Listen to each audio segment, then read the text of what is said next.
Oui, Malamou Bande Koubandi Kanek, une télévision, Mingi Pinza, émission sur terrain, comme prévu chaque mardi, tous à la cana pour la couper Sabino Masolo à terrain.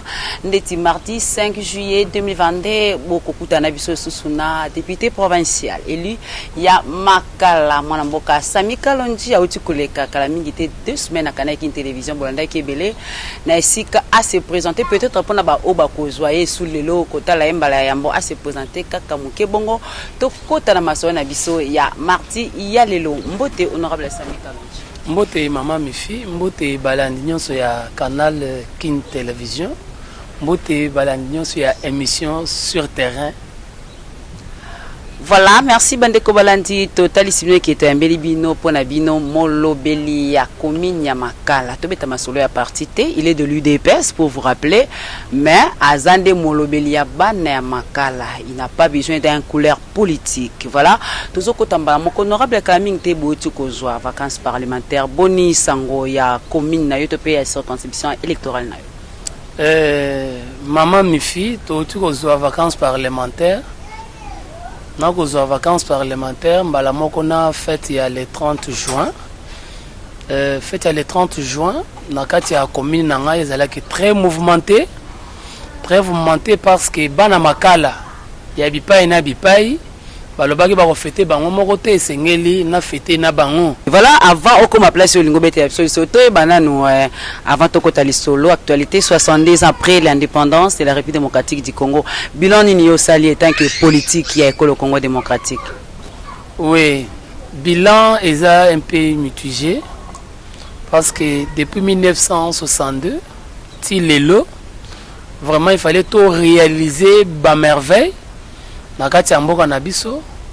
Mais vraiment, to sali, to koki nanoute, est-ce que c'est là qui to sala pendant plus de 62 ans.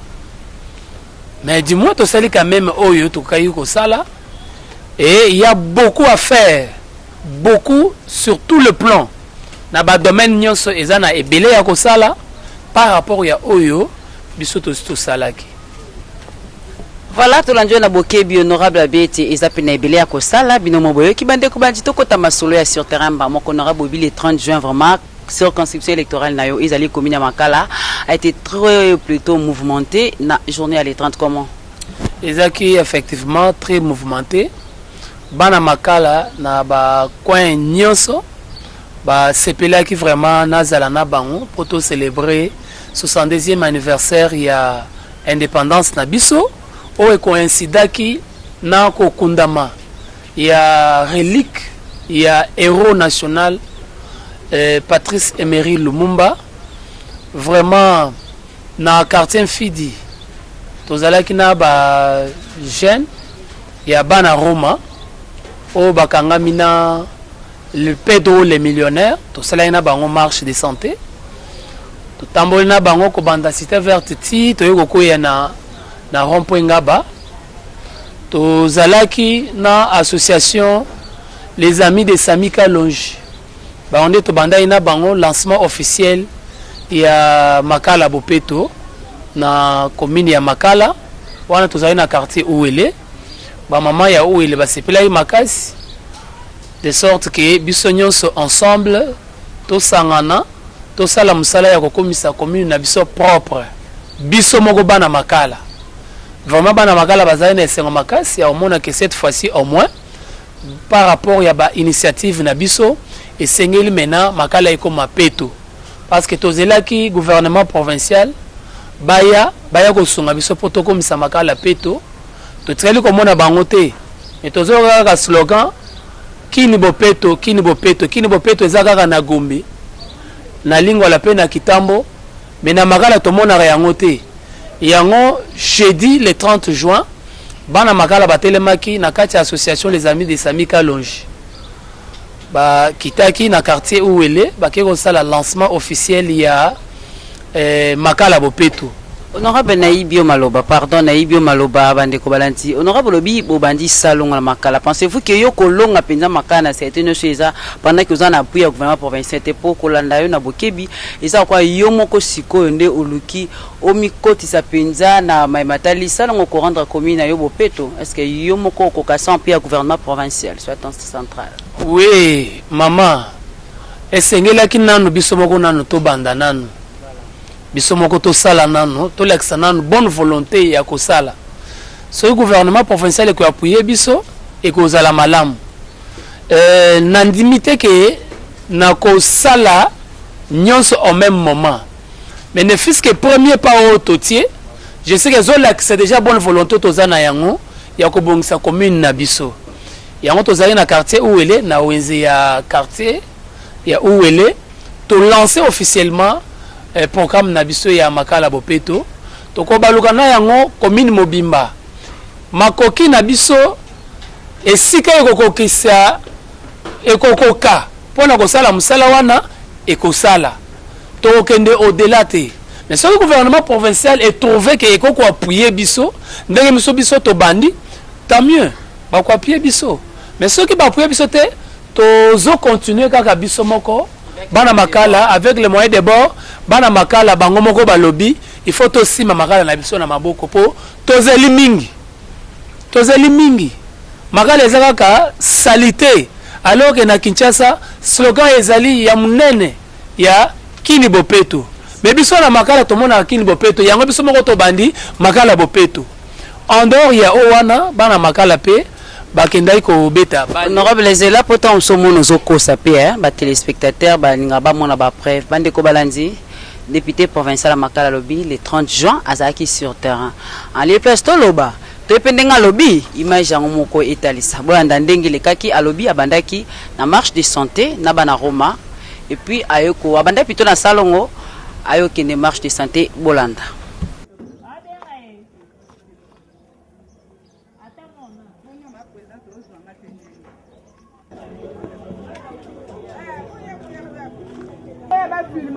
Maman.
Le dans le 30 juin, journal Ipanda, le petit match dans le cadre de loisir, à travers honorable entre les amis d'équipage en avant dans les ASBL Wenge Social. Et ça m'a fait football qui est au bête de la terre Fikini Awa. Pour un cadre d'amitié, un cadre social. Donc, tous allons bien, tous au bête match après match. Mamba Mine, merci, honorable, merci à membres de Wenge Social de Bayambi Biso. Biso les amis, tous en forme. Tous gagné 2-0 match, on a terrain, tous gagné 2-0. Merci, merci, merci, merci, merci. Premièrement, na CPL, na soutien honorable Sami Kalonji, Molobeli Abana Funa, na CPL Makasi, Artiki Bisote, na paix indépendance, Asbel Wenge, contre les amis d'équipage. Na CPL, na soutien, na ba présence, na CPL Makasi, na zane Sengwati Kabiso. Tous en pour la libéla honorable Sami Kalonji Molobeli à peuple congolais.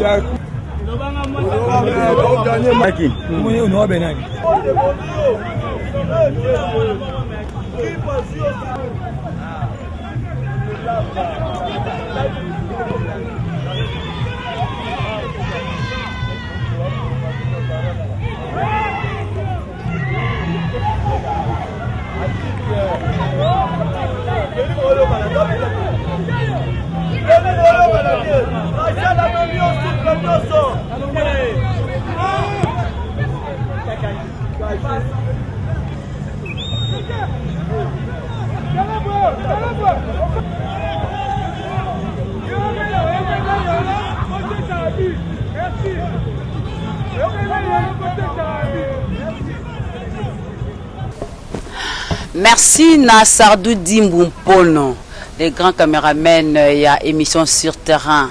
Merci na Suleiman Mboyo na régie pour na kosunga biso kota ibilili oyo honorable Sami sur terrain na marche de santé pe na salongo wa sala kina wenze ya uele bino moko bomoni bilili nde témoin tokobi honorable Sami Kalonji simana yango. Oui, sima ya marche de santé nde tokende okutana na bana na biso ya quartier Salongo oyo ba bongamaki pour babeta bale. En principe biso na makala toza na terrain mibale. Il fallait match wana ebetama na terrain na biso ya cimetière ou bien na terrain ya Michoni kuna na Mabulu 2. Malheureusement par rapport ya insécurité o eza makasi na kati ya commune ya Makala nde ba jeune na biso ba délocalisaki match wana ba memi yango na Fikine. Ba komi kona na Fikine vraiment il faut comprendre degré ya désordre on a que kutakuna na Fikine. Ba équipe eyaki ebele de part et d'autre. Ba équipe eyaki ebele.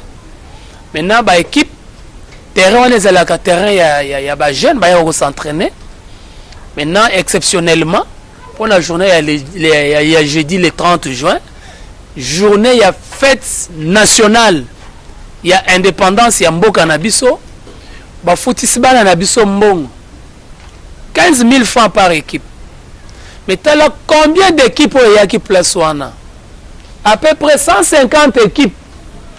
To kuti sikoyo et combien d'équipes ceux qui est fini mbongo balekisi yango programme fixe ezati. Bana nga ya Makala na quartier Salongo ba fani kunati lenga na ye. Voilà ba kendaki erni pe yo koma kitango. Ba kendaki depuis 6 heures. Il fallait la rejoindre bango na 8 heures. Match ezaki prévu na 10 heures, na 9 heures plutôt. Ngane ko koma wana na retard parce que activité ezaki belé. Na ko koma wana na ba 11 heures. Jusque là bango nanu bazana programmé té malgré ba yebsa ba robeta na 9 heures. Jusqu'à 11 heures ba beti na match té parce qu'il fallait équipe mususu ezoya et finiment mafuta. Ndembota likas. Na kuti des ordres makasi na terrain. Nde na mekai ko maîtriser nano ba jeune belé ba yaki place wana. Na simanango na koti na celui qui est chargé gestionnaire ya terrain. To solo naye, to tienga naye ordre nde vraiment balé ko betama na ndenge ya bien. Nazaki na match mibale. Nazaki na équipe na ngai ya les jeunes intellectuels ya Makala. Babongamaki babetaki na ba jeune ya Lingwala o basutenaka ndeko Frank Diongo na ba jeune na ngai ya Zaba o ba betaki na ba jeune ya Kipasi. Donc ezaki mouvement ya Lewenge Asbel o bazana siège na bango na Zaba na les amis de Kipasi nde baye ko beta match na bango ndenge singeli na simana yango nde tokai ko rejoindre bandeko na biso okozela ndenga nde na kotuna yo yango honorable nazana masolo ya terrain wana donc yo komi wana enfin match yo kobetama ebetami à peu près ba heure nini pour désordre wana okoyo ko interpréter ko senga pété na ba autorité parce qu'il y a toujours un directeur au Azawana na foire internationale en tout cas bloc abongo zo senga penza ordre yo za Eli ya Kinshasa vraiment malobeko za la terre pour ce désordre ici là pour ceux qui ont les cas qui et les autres qui vont venir après vous. Oui, interpellation ekoko zangate to sengaki gestionnaire atia ordre to tchakinga na ordre sur place. Je sais que lokola bande konabiso ebele bakwaka sima ya mbongo na sima na ngai makamususu ya nyamu eka ko salema lisusu ya ona lobaki personnellement que sengeli na koma na kutana na gestionnaire ya foire pour na l'accès makambo wana soki ezalaki ezali terrain ezali ko répondre na ville ya Kinshasa vraiment je devrais interpeller les ministres provinciaux ou aza chargé ya gestion ya terrain mais malheureusement c'est na niveau national. Alors je passerai voir les gestionnaires ya foire internationale ya Kinshasa de sorte que atia ordre na ba terrain pour bana na biso bayaka ko s'entraîner malamu ou bien bayaka beta ba match na bango l'azur soki esengeli. Voilà, la journée a été vraiment chargée. Nangambi honorable Alinga Betali Souli Solo. Après foire Rwanda, c'est que tout le monde honorable Juno Mbatambola Kamela Katama Italia qui était pour au succès qui soit. Nakenda ko sukisa na quartier Bagata na Wenze ya Makala na bande ko na ngai ba comité sectionnaire ya Vita Club. Vous avez la Vita? Bon. Naza mwana Vita mais na minute nazali ko représenter ba population nyonso ya Makala ba équipe nyonso ezala Vita naza pembe na bango ezala Imana ezala Renaissance naza représentant ya population ya Makala et je dois appuyer ba club nyonso ezala ba section na bango na commune nga ya Makala. Mais pour ce jeudi ezala ki jour ya bana Vita oh ba bengsa kingai parce que babando ko célébrer deuxième anniversaire ya section na bango na commune ya Makala na occasion ya fête ya indépendance ba lobby honorable yaka toko fêter biso moko te sengeli yo en tant que molobeli na biso en tant que représentant na biso ozala na biso mais maman mi fi avant na ko ma place wana bazo benga ngai awa honorable ko ya te parce que eza ya ko yinda na nini kuluna moko ya kosakana te kuluna ya kosakana te eska nazalaki nayoki motema pasi na lobi mais qu'est-ce qui ne va pas na kati ya commune na ngai tozobunda à gauche à droite de sorte que commune yesila mais je pense que bana mususu pe oh toko kende na bango malembe ti bakosisa mais basalaki mama na désordre c'est que honorable koma kité pour na kuluna non ngai naza mwana Makala eza na esika moko na koko boya kokota te ngai na koko banga kuluna te na kotaka ezala na butu ezala na moi parce que eza koma o to bandi esengeli to mona yango na miso to sima yango na maboko po to yeba ko identifier ba auteur to meka ko kende na bango ndenge sengeli po ete kuluna esila na commune na biso ya Makala. Vraiment to franchisaki to kotaki to fetaki malgré kuluna to fetaki na bande na biso ya section ya Vita Club ou vraiment nazo encourager nazo féliciter de sorte que to tenir na bango jusqu'au bout. Voilà, alobi à tenir na bayi section V Club, il y a comité elenge jusqu'au bout bandeko balanti kanek une télévision Bolanda.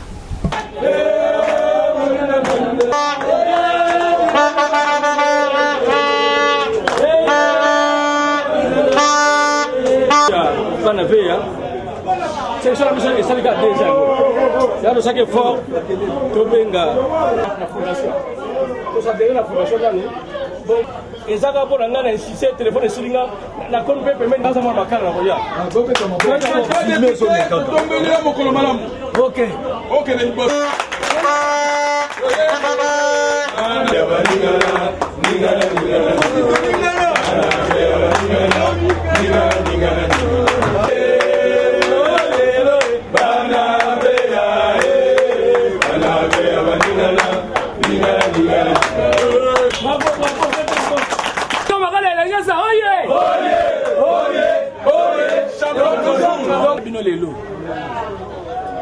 Alors que section la mission ezanga kana 2 ans.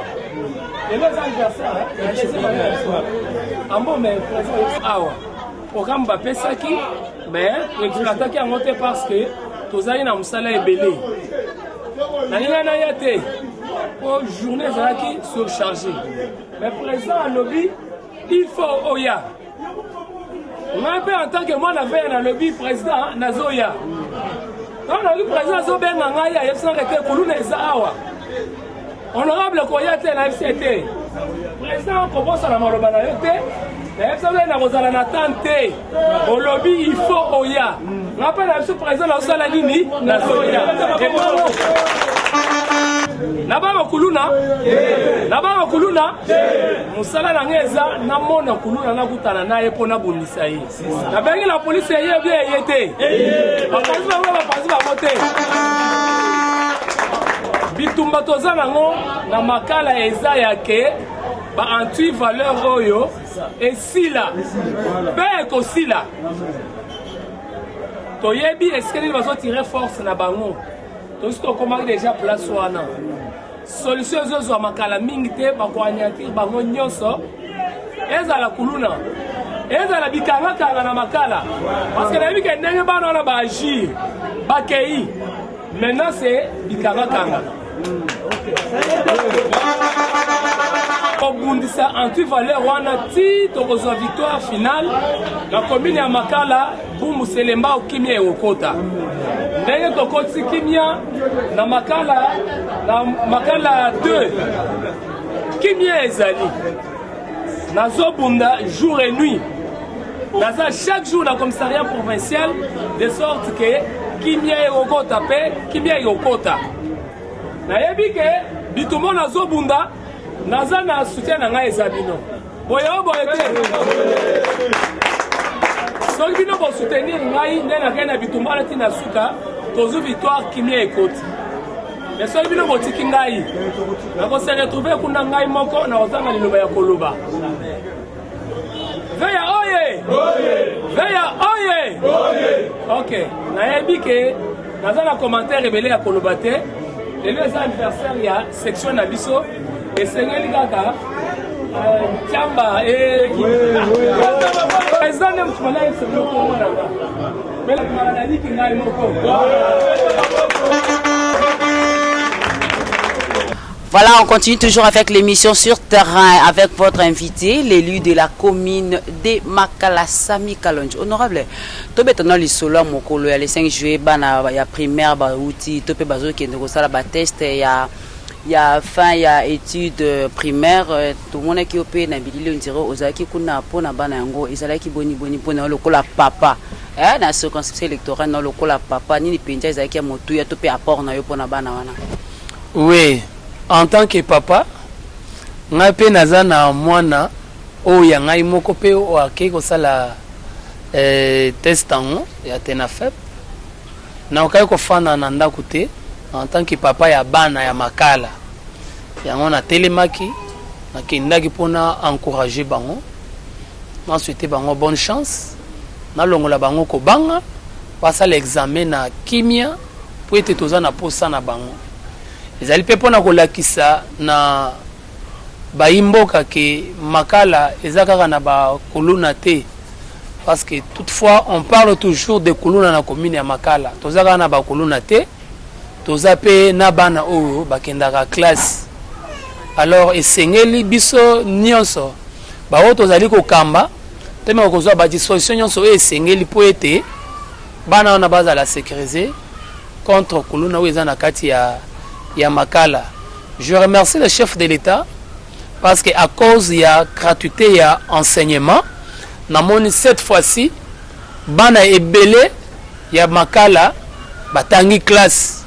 Et on a mkuti ba salle vraiment ezalaki pleine.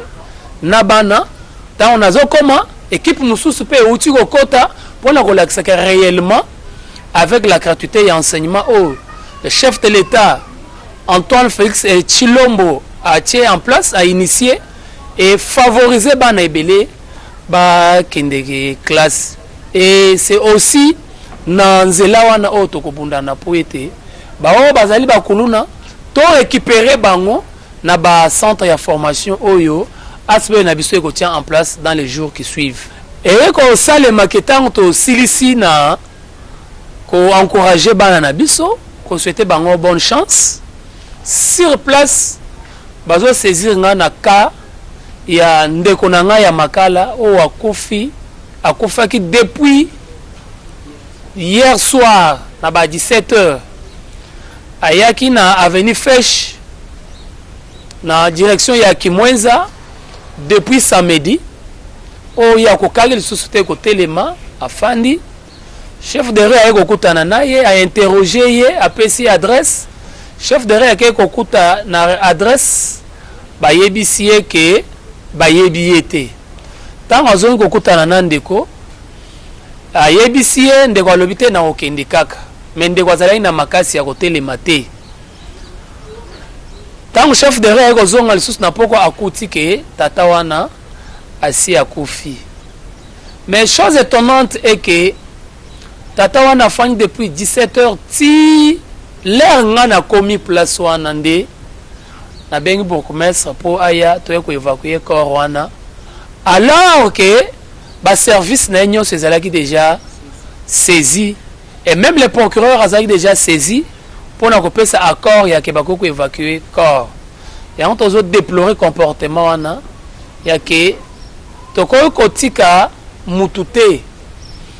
La personne humaine mérite le respect, la dignité même après sa mort. Toko kotika corps ya ndeko te fanda ndenge wana yango toyaki to sali le nécessaire ensemble avec les bourgmestres na bande na biso ba sécuriste to évacuer corps to kei to tiki yango na Ngondo Maria. Mais kuna bazo yebisa biso ke sengeli to sala effort nyonso poto kunda yango po bazana bakor ebele ya ba indigent kuna ekangi espace moyen bakor mususu ekota ezate yango ba pesi sera quelque chose pour tout le kandingi ni esengeli to kunda donc entreprendre ba démarche nyonso esengeli po ete ndeko wana akundama kolandisama na bimbeko ya mboka na biso. J'ai saisi l'occasion parce que ça Edi on a tout exploité il n'y a pas longtemps sur le funérail dans la ville de Kinshasa. Pour nous relobake na kati ya Edi wana to pesi pouvoir et pas ya gouverneur ya ville pour être ba corps nyonso ezali non identifié ba corps nyonso ezali ya ba indigent ezali yende a retrouver lango cimetière ya kokunda yango mais dans le respect des normes et dans le respect des règles, dans le respect de la dignité humaine, j'insiste. Je sais que tu rentres dans la démarche pour être à Kundama. Voilà, nous sommes arrivés. Voilà, chers téléspectateurs de l'émission Sur Terrain, nous sommes arrivés presque à la fin de notre numéro d'aujourd'hui, 5 juillet 2022. Avant de nous quitter, honorable Bozana, vacances parlementaires. Que pensez-vous faire na commune Makala, na 3 mois de vacances parlementaires pour singeli pour même la bakondi, ba autorité compétente, mais maso yo kokuta nango na commune yo. Okani kozwa yango lo lenge kani. Oui, maman Mifi. Ce que moni lelo ngai na bande unanga ya asbe les amis to telemi to lobby bisomoko to sala eza parce que na kotisi ba rapport ebele na kotisi ba rapport ebele na lobby na place na continuer ko kotisa ba rapport et que na zozwa résultat ya malamu te malamu na salata muke na koko sala wana ti mukolo ba rapport na nga wana eko zo ba réponse na yango ndesima na komi lisusu. Mais sinon au Monique est déjà les 30 avec Asbel les amis de Sami Kalonji to lancé officiellement opération Kinibopeto. Et ça Owanate, je sais qu'il y a encore plusieurs autres activités au toko ko dévoiler na mbangute, mais sinon toko sala yango bana makala pe ba ko sepela na yango ba ko mona ndenge ni makambo ko salema na komi na biso ya makala. Voilà, merci Nabino Banso bolinga ka mifika na mboma bolinga ka sardu dimbu bolinga rapport honorable Sami Kalonji poye nikona sur terrain abi avant d'akimate il sera toujours sur terrain na circonscription électorale na ye na ba différentes activités na bi ke mbala sima torokuta na susu o eza mukolo ya lelo ya mibale ya sukate torokuta na lisusu à travers toujours cette émission topé na ba journaux pona kosola lisusu na honorable Sami Kalonji matondi Nabino Banso bozaki belé libosa ba etanda bina ikia kana ki télévision pona kolanda émission sur terrain na bongo boko ba kolanda manaka ya kana la télé vérité kimia ya kolonzambe o ma botamaki.